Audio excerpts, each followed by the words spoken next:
The night was calm, but the alley was not. Michael, a single dad and a decorated veteran, walked home with his 8-year-old daughter Lily after grabbing ice cream. Suddenly, a muffled cry broke the silence. A young woman was cornered by 3 men, their intentions painted clearly in their predatory stance. Michael's instincts from years of service surged, and before Lily could ask what was happening, he stepped forward.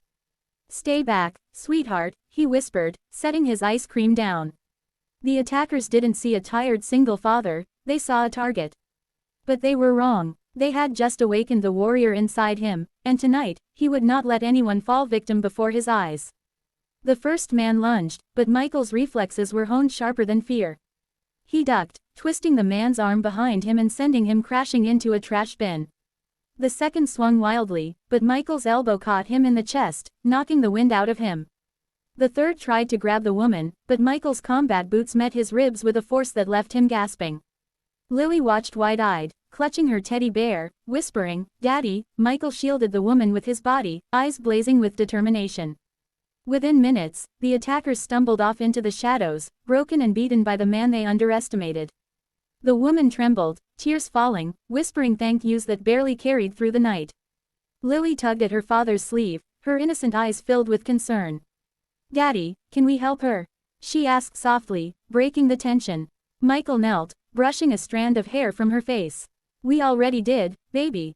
But yes, we'll make sure she gets home safe." His tone was calm, though his heartbeat still thundered with adrenaline. He offered the woman his jacket and guided her to safety, his daughter's small hand gripping his other arm. That night, after tucking Lily into bed, he sat alone by the window, staring into the darkness. Memories of combat returned, but this time, they felt different, because instead of a battlefield, he had defended someone in his community. He whispered a quiet prayer of thanks for the strength to still protect. The next morning, Michael thought little of the night before. He woke early, cooked Lily pancakes, and walked her to school. Their life wasn't glamorous. He worked long hours at an auto repair shop, sometimes barely scraping by. Still, every smile from Lily was worth every hardship. When he returned home that afternoon, a strange sight caught his eye. Parked outside his modest home were not 1, but 3 gleaming Rolls-Royce cars, their polished surfaces glistening in the sunlight. Neighbors gathered, whispering in awe, pointing toward his driveway. Michael froze, unsure if this was some mistake or prank. Then, a familiar figure stepped out of the lead car, the woman he had saved the night before. Her transformation was striking. Gone were the torn clothes and frightened eyes. She stood tall in an elegant dress, her confidence glowing. She approached Michael with a warm smile, her voice steady but filled with gratitude. "Mr. Carter, you don't know who I am, but I know who you are.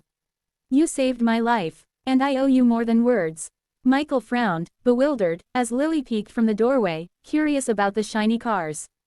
The woman gestured toward the vehicles. "These are not gifts of wealth, they're a symbol. I wanted to show you what gratitude looks like when someone's life is spared." Michael shook his head, trying to refuse, but she gently raised her hand. She introduced herself as Isabella Grant, CEO of one of the largest corporations in the city.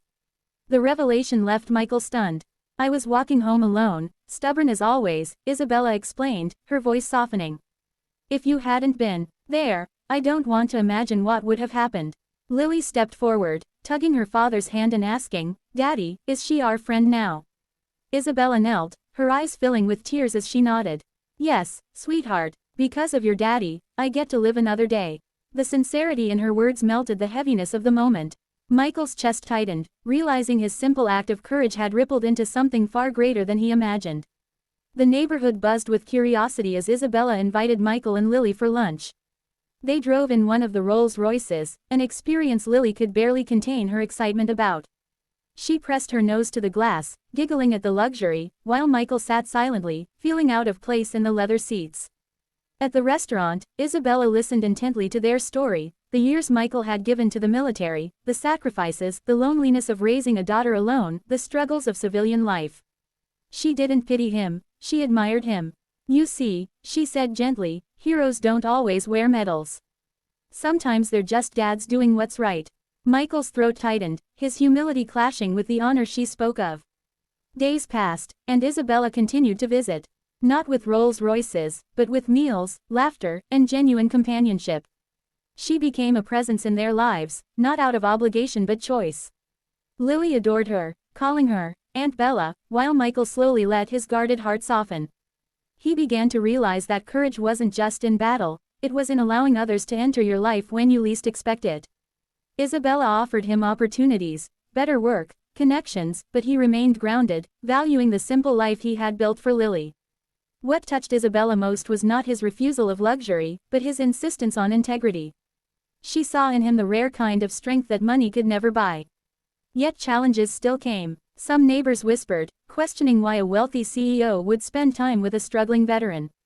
Michael worried about judgment, about whether he could provide enough for Lily in comparison to Isabella's world. But one evening, as he voiced his doubts aloud, Isabella silenced him with simple words. "Michael, it wasn't the Rolls-Royces that mattered. It was you. You gave me back my life. That's worth more than any fortune I own." Lily, overhearing, wrapped her little arms around her father and said, "Daddy, you're my hero every day." Tears stung his eyes, and for the first time in years, he allowed himself to believe it. Life didn't suddenly become perfect, but it became brighter. Michael learned that his worth wasn't measured in dollars but in the lives he touched. Isabella's gratitude blossomed into friendship, and slowly, friendship hinted at something deeper. Michael, cautious but hopeful, began to see a future where his daughter's laughter echoed alongside Isabella's warmth. The night he stopped 3 attackers was just one chapter, but it opened doors to healing, love, and unexpected blessings.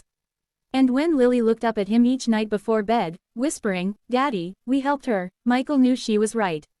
In helping Isabella, they had also helped themselves find hope again.